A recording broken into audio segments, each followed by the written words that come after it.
दोस्तों UP DElEd online admission form 2023 दोस्त आपके बीच में डीएलएड एडमिशन के संदर्भ में पल पल की अपडेट चैनल के माध्यम से प्रोवाइड की जा रही है।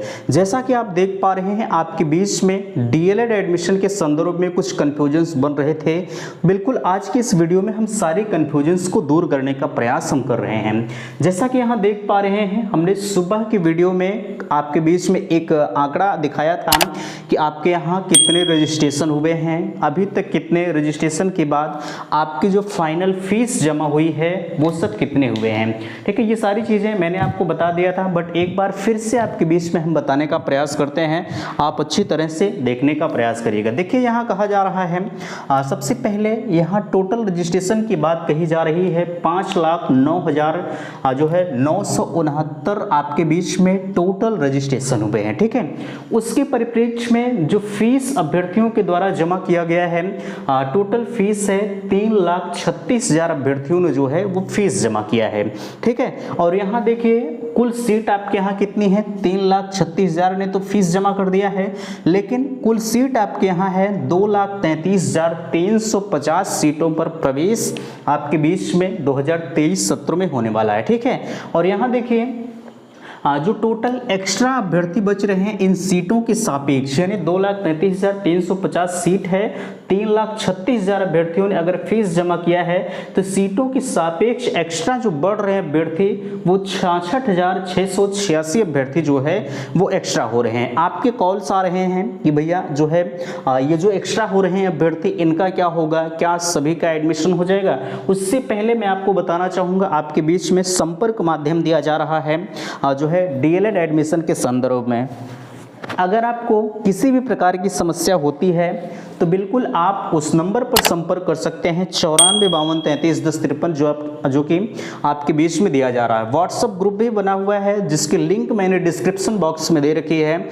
अगर आपको ग्रुप ज्वाइन करना है तो बिल्कुल आप ग्रुप को ज्वाइन कर सकते हैं। जितने भी कन्फ्यूजन्स होते हैं आप ग्रुप के माध्यम से दूर कर सकते हैं। ठीक है, बहरहाल यहाँ हम एक एक चीज़ों पर आपसे चर्चा कर रहे हैं। सबसे पहले काउंसलिंग प्रक्रिया को समझ लें। हम आपके बीच में काउंसलिंग प्रक्रिया को अच्छी तरह से बताएंगे कि आपको काउंसलिंग किस आधार पर करना है, कैसे करना है, प्रोसेस क्या हो सकता है, सारी चीज़ों पर डिस्कशन करेंगे। ठीक है, और यहाँ देखिए डाइट की कट ऑफ कितनी जा सकती, ये लगातार आपके कमेंट आ रहे हैं। ठीक है, और 10,000 का पेमेंट आपको कब करना है, क्या सभी लोगों का एडमिशन हो ही जाएगा। और यहाँ स्कॉलरशिप बेस पर एडमिशन एक सबसे ट्रेंडिंग का मुद्दा चल रहा है कि 87,172 फॉर्म का क्या होगा। ये आपके बीच में पिछले लगभग 3-4 दिनों पहले एक पेपर कटिंग आई थी जिसमें आपके बीच में ये बताया गया था कि 87,172 अभ्यर्थी ऐसे हैं जो एक ही आईडी पर 3 बार से अधिक रजिस्ट्रेशन कर दिए हैं। उनका जो फॉर्म है वो पीएनपी जो है वो कैंसिल कर देगी। तो कई तरह के सवालों के घेरे में उठता है कि आखिरकार कैंसिल अगर उसे करना ही था तो यही चीजें हमें पहले अगर उन्होंने बताया होता तो हम अपने भाई 700 रुपये फीस कटती है। अब जरा सा विचार करें, जो इंसान 700 रुपये फीस देकर फॉर्म को भर रहा है तो कहीं ना कहीं यार ये चीजें तो गलत है ही कि अगर यही आपको करना था तो आपको पहले ही बता देना चाहिए था कि अगर आप, हालांकि आपने बताया था लेकिन उसमें पूरी डिटेल्स आपने नहीं दिया था कि नहीं इनका फॉर्म रिजेक्ट हो ही जाएगा। ठीक है, तो बहरहाल हम फाइनली इन सभी मुद्दों पर चर्चा करेंगे। दोस्तों मैं हूं संजय, आप सभी का स्वागत करता हूं, अभिनंदन करता हूं आज के अपने इस वीडियो पर। मैं निवेदन करूंगा कि चैनल पर पहली बार विजिट कर रहे हैं तो प्लीज़ चैनल को सब्सक्राइब जरूर करेंगे। सबसे पहले हम आपके बीच में एक पेपर कटिंग को दिखाना चाहेंगे जो कि हालांकि जो है इसके पहले मैंने आपको दिखा दिया था, फिर भी एक बार फिर से आप देखने का प्रयास करेंगे। ठीक है, चलिए देखिए थोड़ा सा समय लेंगे हम। देखिए सबसे पहले हालांकि वही चीज़ें आपके बीच में है जो हमने आंकड़ा सबसे ऊपर लिख रखा है, आंकड़े को आप देख ही रहे हैं। ठीक है, देखिए स्क्रीनशॉट आपके बीच में लग चुका है, हालांकि वो चीज़ें आप देख चुके हैं। ठीक है, लेकिन फिर से एक बार आप देखने का प्रयास करेंगे। डीएलएड में अब तक 5 लाख जो है यहाँ देखिए 5,09,969 ने रजिस्ट्रेशन किया। छोड़िए आप स्क्रीनशॉट की बात छोड़िए, स्क्रीनशॉट में कुछ रखा नहीं है। ये स्कॉलरशिप मैंने आपको बताया था जो है स्कॉलरशिप बेस पर एडमिशन क्या है, कैसे है। ठीक है, सब कुछ डिस्कस मैंने आपके बीच में वीडियो के माध्यम से जब पीडीएफ से हमने प्रोवाइड किया था तो आपने देख ही लिया था। ठीक है, लेकिन फिर भी जो आपके कन्फ्यूजन्स बन रहे थे, क्रिएट हो रहे थे उसे हम आपको बताने का प्रयास करते हैं। आप जो कह रहे थे कि भैया यहाँ रजिस्ट्रेशन तो इतने लोगों ने कर दिया, फीस कम लोगों ने जमा किया, सीट ज़्यादा है, सीट कम है लेकिन फीस ज़्यादा जमा हुई है, तो क्या सबका एडमिशन हो ही जाएगा? देखिए, अगर यहाँ जो 66,000 जो है 686 अभ्यर्थी जो एक्स्ट्रा बच रहे हैं, इसमें से कुछ अभ्यर्थी ऐसे हैं जो नहीं करेंगे, ठीक है। क्या जितने लोगों ने अब ये रजिस्ट्रेशन जो आपका हुआ है 5,09,969 जो रजिस्ट्रेशन आपके बीच में हुए, क्या सभी लोगों ने रजिस्ट्रेशन नहीं किया है? इसमें से कुछ अभ्यर्थी ऐसे हैं जो 3 बार 4 बार तक रजिस्ट्रेशन कर दिए हैं, ठीक है। इसीलिए ये समस्याएं आपको उत्पन्न हुई है, जो लोग 3 बार 4 बार रजिस्ट्रेशन कर दिए हैं, ठीक है, इसीलिए उन्हें समस्या क्या, इसीलिए इतने ज़्यादा रजिस्ट्रेशन आपके बीच में हुए। अब फीस की जहाँ तक बात है, फीस आप देख पा रहे हैं 3,36,000 लोगों ने फीस जमा किया है, ठीक है। तो ये फीस जो जमा किया है वो बिल्कुल एग्जैक्ट है, लेकिन इसमें से भाई आपका फॉर्म गलत हो रहा था, ये सुविधाएं आपको दी गई थी कि अगर आपका फॉर्म गलत हो रहा है तो आप दोबारा से रजिस्ट्रेशन कर दीजिए। तो आप सभी दोबारा तिबारा 4 बार 5 बार, कुछ लोगों ने कई बार रजिस्ट्रेशन किया है, तो भाई सबका काउंट करके इन्होंने बताया है कितने लोगों ने रजिस्ट्रेशन किया है। लेकिन यहाँ सबसे झकझोर देने वाली बात आपकी ये आई है कि जो फॉर्म कैंसिल किए, देखिए अगर हम इस फॉर्म कैंसिल की बात करें तो अभी तक की जो सूचनाएं हैं वो महज आपके न्यूज़पेपर तक ही सीमित हैं। अगर आप न्यूज़पेपर की बात करें तो न्यूज़पेपर में जरूर आया है, लेकिन ऐसी कोई सूचनाएं अभी पीएनपी की साइड से नहीं निकल कर आई हैं कि फार्म जो है वो सबके रिजेक्ट हो ही जाएंगे, ठीक है। लेकिन अगर जो भी होता है, अगर रिजेक्ट की सूचनाएं होती हैं तो बिल्कुल आपको चैनल के माध्यम से हम इन्फॉर्म करके बताएंगे। फिलहाल के लिए पीएनपी की जब तक ऑफिशियल वेबसाइट पर चीज़ें नहीं आ जाती तब तक हम इस चीज़ का प्रूफ आपसे नहीं करते हैं। चलिए आगे आप देख पा रहे हैं आपके बीच में और भी चीज़ें दिया जा रहा है, सीटों के सापेक्ष आप यहाँ देख पा रहे हैं। सबसे पहले हम बात करते हैं आपसे काउंसलिंग प्रक्रिया की। देखिए काउंसलिंग प्रक्रिया आपके बीच में लगातार आप कह रहे थे कि भैया काउंसलिंग प्रक्रिया कैसे होगा। हमने आपके बीच में बताया है कि 12 तारीख से आपका जो रैंक है, 12 तारीख को रैंक जारी कर दिया जाएगा। रैंक जारी करने के बाद आपको 3 दिन का समय दिया जा रहा है। महज 15 तारीख से आपकी जो चॉइस फिलिंग है, यानी चॉइस फिलिंग का मतलब आपको कॉलेज सेलेक्ट करना है, लॉक करना है कि मुझे यही कॉलेज चाहिए, ठीक है। तो आप कॉलेज को सेलेक्ट कर रहे हैं। 12 तारीख को आपका पता चल जाएगा। मैंने आपसे बताया अगर 1 से 12,000 रैंक तक आपकी रैंक आ जाती है तो आपको 100% डाइट कॉलेज मिल जाएगा, ठीक है। लेकिन अगर 13,000 14,000 रैंक होती है तो भैया डाइट कॉलेज मिलना बिल्कुल मुश्किल है। लेकिन यहाँ एक चीज़ ध्यान रखिएगा, अब ऐसा तो है नहीं कि मैं मानकर चलता हूँ, एक बड़ा आंकड़ा अगर माना जाए तो 15,000 आप मान सकते हैं। 15,000 वाले रैंक को भी मिल सकता है। कुछ लोग इसमें से ऐसे होते हैं उनको जो है डाइट नहीं चाहिए, भाई उनकी रैंक भले ही अच्छी खासी होती है, लेकिन कुछ लोगों का दिमाग ऐसा होता है कि मुझे करना है तो सिर्फ प्राइवेट से ही करना है, ठीक है। और प्राइवेट ऐसा होता है भाई अगर आप कभी कभी नहीं पढ़ने जाते हैं तब भी चल जाता है, बट यहाँ डाइट में कंपलसरी होता है कि आपको विद्यालय जाना ही है, ठीक है। तो ये सारी सुविधाएं आपको देखने को मिलती हैं। बहरहाल मैंने आपसे कहा कि अगर आपको जो है 1 से 15,000 या 13,000 14,000 रैंक तक आपको रैंक आ जाती है तो आपको मिल जाएगा। अब काउंसलिंग में आप कह रहे थे कि भैया हम कॉलेज को कैसे लॉक करें कि मुझे डाइट ही मिले। हालांकि इस पर यार हम बार बार चर्चा कर चुके हैं, हर बार एक ही चीज़ों पर चर्चा करना अच्छा नहीं लगता है। मैंने आपसे कहा है अगर आपको जो कॉलेज चाहिए आप वरीयता के क्रम में सबसे पहला कॉलेज वही दे दीजिए, कोई समस्या आपको उत्पन्न नहीं होगी, आपको वो कॉलेज मिल जाएगा। जैसे अगर आपकी पता लगा रैंक जो है, मैं मानकर चलता हूं कि 12,000 रैंक आपकी आ गई है और आप जो है डाइट चाहिए, जो भी डाइट आपको चाहिए पहले आप उसी डाइट को लॉक कर दीजिए, ठीक है।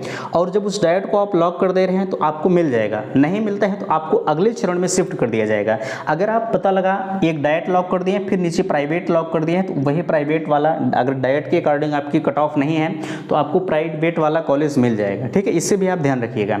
अब यहाँ आप कह रहे थे कि जैसे डाइट की कट ऑफ कितनी जा सकती है। देखिए डाइट की कट ऑफ पर हमने आपसे बताया है एक चीज़, आप ये लगातार पूछते हैं। मैंने आपसे कहा है अगर आपकी कट ऑफ जो है वो 230 से 240 जो है 245 अगर बन रही तब भी आपको डाइट कॉलेज मिल सकता है। अब जैसे कई चरण में आपकी काउंसलिंग होती है, ये पहले चरण में इतनी कट ऑफ जाती है, ठीक है। मैं मानकर चलता हूँ कि पहले चरण में 245 कट ऑफ डाइट की गई है। अब जब दूसरे चरण की काउंसलिंग होगी तो यही कट ऑफ जो है नीचे आ जाती है 235 पर आ जाती है। ठीक है, ये एक संभावित आंकड़ा आपके बीच में बताया जा रहा है। ठीक है, 235 आ जाती है। फिर जब तीसरे चरण में आता है तो यही कट ऑफ 225 आ जाता है। यानी जितने चरण होते हैं डाइट की कट ऑफ उतनी लोवेस्ट होती हुई चली जाती है। ठीक है, ये आप मत कहिएगा कि मुझे पहले चरण में अगर नहीं मिला दूसरे के में नहीं मिलेगा, मिल सकता है, ऐसा नहीं है। लेकिन आपको अगर डाइट चाहिए तो डाइट को ही वरीयता दीजिएगा। ठीक है, कट ऑफ में गिरावट हर चरण के काउंसलिंग में होता रहता है। ठीक है, चलिए आगे हम 10,000 का पेमेंट आपको कब करना है। पेमेंट का जहां तक सवाल है, मैंने आपसे बताया है जब आपका कॉलेज अलॉटमेंट हो जाता है, कॉलेज अलॉटमेंट के बाद आपको 10,000 का पेमेंट करके आपको जो है जैसे आपने पेमेंट किया तत्काल आपका कॉलेज अलॉटमेंट लेटर निकलता है। जब तक आप अलॉटमेंट लेटर नहीं निकालते हैं तब तक आपकी सीट जो है वो फिक्स नहीं मानी जाती। ठीक है, और एक चीज़ ध्यान रखिएगा, अगर आपके नाम कोई कॉलेज अलॉट हो गया और अगर चाहते हैं कि हम उस कॉलेज में एडमिशन ना लें तो ये संभव नहीं है। ठीक है, आपको उसी कॉलेज में एडमिशन लेना पड़ेगा। अगर आपने फीस जमा कर दिया, फीस जमा करने के बाद सोच रहे हैं कि अब हम किसी और कॉलेज में चले जाएं, तो आप ये 10,000 का चक्कर छोड़ के, ये 10,000 आपका रिफंड नहीं होगा, आप दूसरे कॉलेज में जा सकते हैं। ठीक है, जा सकते हैं, लेकिन ये 10,000 आपको नहीं मिलेगा। ठीक है, ये 10,000 का नुकसान आपको करके अगले जो है कॉलेज में आप डायरेक्ट एडमिशन में जाएंगे। ऐसा नहीं कि आप काउंसलिंग में भाग लेंगे, नो, काउंसलिंग की प्रक्रिया वहीं से आपकी एंड हो जाती है। आपको जो है अगले चरण में शिफ्ट नहीं किया जाता, आप डायरेक्ट एडमिशन का इंतजार करिए। पता लगा इस बार इतने लोगों ने फॉर्म भरा है, फीस जमा किया है, पता लगा एक को सीट नहीं बचेगी तो आप फंस जाएंगे। इसलिए अगर आपको कोई भी कॉलेज अलॉट हो जा रहा है तो चुपचाप मारकर आप चले जाइएगा, एडमिशन ले लीजिएगा। ठीक है, चलिए, क्या सभी लोगों का एडमिशन हो जाएगा? एक चीज़ ध्यान रखिएगा, यहाँ इतने लोग एक्स्ट्रा हैं, लेकिन इतने लोग एक्स्ट्रा तो हैं, अब इसमें से क्या सब लोग डीएलएड कर ही लेंगे? नहीं, सब लोग नहीं करेंगे। ठीक है, इसमें से मैं मान कर चलता हूँ कि कम से कम 50,000 लोग छोड़ देंगे। ठीक है, चूँकि 50,000 लोगों के पास भाई जाहिर सी बात है कुछ लोगों की प्रबल इच्छाएँ होंगी कि मुझे डाइट मिलेगा तभी हम करेंगे, नहीं तो नहीं करेंगे। ऐसे ऐसे तमाम लोग हैं, 50 लाख, ये टोटल बात करें जो 66,000 बच रहे हैं, ये उम्मीद है कि सब लोग छोड़ देंगे। हाँ, ये है कि अब की बार जो सीट बचने के चांसेस हैं वो बिल्कुल ना के बराबर हैं। टोटल की टोटल सीटें भर जाएंगी। कहीं आपको अगर ये सोच रहे हैं कि हम डायरेक्ट एडमिशन, ऐसा नहीं कि यार कुछ सीटें तो बचेंगी ही डायरेक्ट के लिए, ऐसा नहीं है, लेकिन फिर भी मैं आपसे बार बार यही कहूँगा कि जो भी कॉलेज आपको अलॉट हो जाए चुपचाप मारकर, शांत मारकर आप चले जाइए बाबू, वहीं एडमिशन ले लीजिए, अन्यथा की स्थिति में आपको पछताना पड़ जाएगा। ठीक है, सब लोगों का एडमिशन होगा। आप कट ऑफ के बारे में कह रहे थे कि क्या हमारी कट ऑफ जो है अगर 170 है, 180 है, क्या हमें कॉलेज मिल सकता है? हाँ, प्राइवेट कॉलेज आपको मिल सकता है, कोई समस्या आपको नहीं होगी। ठीक है, फिर भी मैंने आपसे कहा था, आप फॉर्म नहीं भर रहे थे, मैंने आपसे कहा भैया आप कम से कम फॉर्म की जो प्रतियाँ हैं या प्रोसेस है उसे आप भरिएगा। कॉलेज मिलना ना मिलना वो बात की बात है, आपने भरा है या नहीं भरा है वो आपका काम है। स्कॉलरशिप बेस पर एडमिशन की बात आप कर रहे थे, आपके बीच में तमाम कॉलेज वाले लुभावनी भरी चीज़ें आपको दे रहे होंगे कि आ जाइए मेरे यहाँ जो है 20,000 में एडमिशन कर देंगे, 25,000 में। ध्यान रखिएगा, मैं हर बार हर वीडियो में आपसे कहता हूँ कि आप जिस भी कॉलेज में जाइएगा उनके बैकग्राउंड को अच्छी तरह से समझिएगा कि ये बच्चों के साथ किस तरह से बिहेव करते हैं। पता लगा आप एडमिशन ले लिए भैया और आगे चलकर आपको पछताना पड़ जाए। होता क्या है, जब मैं मान कर चलता हूँ कि आप 20,000 में एडमिशन ले लिए हैं, 2 सेमेस्टर आपका बीत जाएगा, जैसे ही आप तीसरे सेमेस्टर में प्रवेश करेंगे और पता लगा स्कॉलरशिप ना आए तो ये 20,000 रुपये आपको तीसरे के सेमेस्टर में मांगना शुरू करेंगे। और यहाँ भी आपको 20,000 ये हो गया और 41,000 रुपया ये हो गया, टोटल आपको 40, 20, 60, 61,000 रुपये आपको देना पड़ेगा।